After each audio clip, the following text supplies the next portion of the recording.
Hi, welcome to యూఐటీవీ.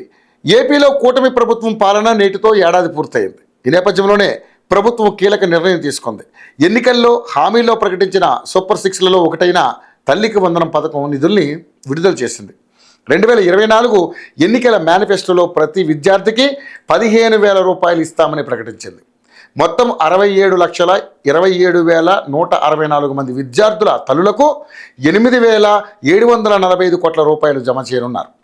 కుటుంబంలో ఎంతమంది పిల్లలు ఉన్నా సరే ఒక్కొక్కరికి 15,000 రూపాయల చొప్పున సాయం అందజేస్తామని ప్రభుత్వం తెలిపింది. అయితే ఏపీ ప్రభుత్వం తల్లికి వందనం పథకం అమలుకు సంబంధించి విడుదల చేసిన జీవోలో మాత్రం 15,000 కాకుండా 13,000 మాత్రమే ఇస్తున్నట్లుగా తెలిపింది. తల్లికి వందనం 15,000 నుంచి తీసుకున్న 2,000 రూపాయలను పాఠశాల అభివృద్ధితో పాటు నిర్వహణకు కేటాయించనున్నట్లుగా జీవోలో పేర్కొంది. ఈ నిధులు ఆయా జిల్లాల కలెక్టర్ల పర్యవేక్షణలో ఉండే అకౌంట్లకు జమ చేస్తారు. గత వైఎస్ఆర్సీపీ హయాంలో కూడా అమ్మఒడి కింద 15,000 అందజేశారు.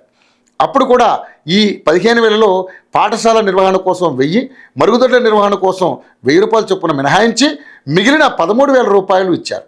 కూటమి ప్రభుత్వం కూడా అదే ఫాలో అయింది. ఒక్కొక్కరికి 13,000 రూపాయల చొప్పున ఇవ్వబోతోంది.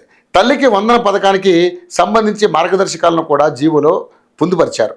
పట్టణ ప్రాంతాల్లో 12,000, గ్రామీణ ప్రాంతాల్లో 10,000 లోపు ఆదాయం ఉన్నవాళ్ళు ఈ పథకానికి అర్హులు. కుటుంబ సభ్యుల్లో ఎవరో ఒకరి పేరు రేషన్ కార్డులో ఖచ్చితంగా ఉండాలి. మాగాణి 3 ఎకరాల లోపు, మెట్ట 10 ఎకరాల లోపు, రెండు కలిపి 10 ఎకరాల లోపు ఉండాలి. 4 చక్రాల వాహనం ఉండకూడదు. ఇందులో ట్రాక్టర్, ట్యాక్సీ, ఆటోకు మాత్రం మినహాయింపు ఇచ్చారు. నెలకు విద్యుత్ వాడకం ఏడాదికి సగటున 300 యూనిట్లు మించకూడదు. పట్టణాలు, నగరాల్లో 1000 చదరపు అడుగులకు మించి ఆస్తి ఉండకూడదు. కేంద్ర ప్రభుత్వ ఉద్యోగుల పిల్లలు ఈ పథకానికి అనర్హులు. పింఛన్ తీసుకునేవారు అనర్హులు. పట్టణ ప్రాంతాల్లో 12,000 రూపాయలు, గ్రామీణ ప్రాంతాల్లో 10,000 రూపాయల లోపు ఆదాయం ఉన్న పారిశుధ్య కార్మికులకు మినహాయింపు. ఇన్కమ్ ట్యాక్స్ ఫైల్ చేసేవారికి ఈ పథకం వర్తించదని ప్రభుత్వం విడుదల చేసిన జీవోలో పొందుపరిచారు.